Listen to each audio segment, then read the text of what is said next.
ప్రియాంక జైన్ తెలుగు సీరియల్లో హీరోయిన్గా కెరీర్ మొదలుపెట్టారు. ప్రముఖ ఎంటర్టైన్మెంట్ ఛానల్ అయిన ప్రముఖ ఛానల్లో ప్రసారమయ్యే మౌనరాగం అనే సీరియల్లో హీరోయిన్గా నటించి ఆకట్టుకున్నారు. అయితే కెరీర్ ఆరంభంలో 4 సినిమాల్లో హీరోయిన్గా కూడా నటించారు. కానీ ఆ సినిమాలు పెద్దగా ఆడకపోయేసరికి హీరోయిన్గా ఆఫర్లు దక్కించుకోలేకపోయారు. అయితే బిగ్ బాస్ షోలో కంటెస్టెంట్గా పాల్గొన్న తరువాత ఒక్కసారిగా ప్రియాంక జైన్ కెరియర్ పూర్తిగా మారిపోయింది. అప్పటి వరకు సీరియల్తో బిజీగా గడిపిన ఈ బ్యూటీ ఈ మధ్య షోల్లో, ఈవెంట్లో గ్లామరస్ లుక్తో అలరిస్తుంది. అయితే ఇటీవల ఒక డ్యాన్స్ షోకు ప్రియాంక జైన్ ధరించిన దుస్తులపై సోషల్ మీడియాలో ట్రోలింగ్ జరుగుతుంది. నెటిజన్లు అయితే ప్రియాంక జైన్ ఒకప్పుడు చక్కటి కట్టుబొట్టుతో పద్ధతి గల అమ్మాయి లుక్లో కనిపించేది.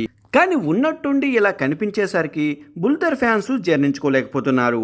ఈ విషయం ఇలా ఉండగా నటి ప్రియాంక జైన్ ఈ మధ్య హీరోయిన్గా ఆఫర్ల కోసం ప్రయత్నాలు చేస్తున్నట్టు సమాచారం.